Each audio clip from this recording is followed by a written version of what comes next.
First thing I wanted to say was, thoughts and prayers to everybody in New York. There was a very tragic situation that went on. Us as an organization, us as a team, staff, coaches, players included, we're all sending our condolences and, really our blessings and prayers out to them in New York. I want to start off with that.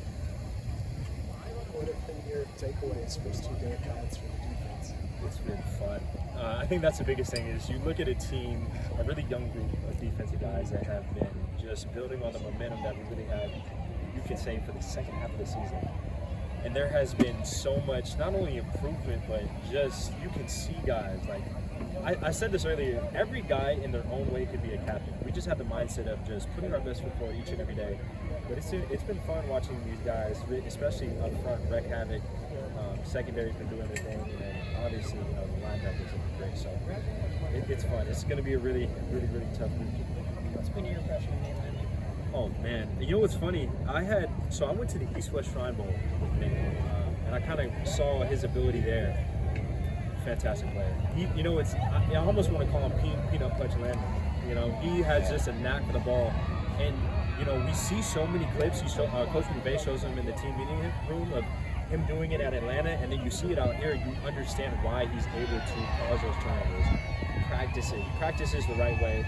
A great communicator, fantastic teammate. I mean, great addition for us, and I can't wait to see what he's going to do. He has some familiarity from his time in Atlanta, but just like him being able to put on the green card and work the other way. What does that tell you about? Well, I mean, it takes a load on me. That's a good thing. But to be able to come and do that, it shows how much he's in the place, he's in where he needs to be at the right time. But also it shows how much trust the coaching staff puts on him to be able to lead the defense, call the plays, and all that stuff. He's done an amazing job. So I know there was familiarity with him being in Atlanta, kind of same defensive scheme, but his transition really has been flawless. And you guys see, he's been there about 10 years. And what do you know about his background? He's from Zimbabwe. I don't actually. He's talked about it a little bit, but that is honestly, first I'll say this, it's really eye-opening. And also about that too is now you can say football is everything. Football, obviously the main area is in the States, but you have people now, which is an amazing story. Him being from Zimbabwe, coming over here, obviously playing college ball and high school ball out here. And I heard he's a West Coast kid too, which is awesome. I'm a West Coast kid too, so shout out West Coast. But I do want to ask him more about his whole situation growing up there. All that stuff, but it was cool, really cool perspective. What stood out to you about the way he's the respect of all of his new teammates in just a short amount of time? Yeah, I mean, it just goes to show how hard he practices. He does, Coach McVay talks about it all the time. He's a pro's pro. He does things the right way, both on and off the field. He practices the right way, communicates at an all-pro level. So he's setting himself up for a lot of success, and he's going to do it. That's what he's He made a play to ball. That's part. As much as you've contributed to the defense, that seems like an area that you're hoping to capitalize. For sure. It's always good. There's kind of this story is if you're hustling to the ball or if you're in the right place at the right time, something good will happen eventually. And that's exactly what happened there. Luckily enough, we always say it, tips and overthrows, you gotta have those. So that's what happened there. But yeah, you don't press for interceptions or forced fumbles. Those are things that you practice. When it comes with certain things, you can make calculated moves. When it comes to forced fumbles, sometimes that's just everything.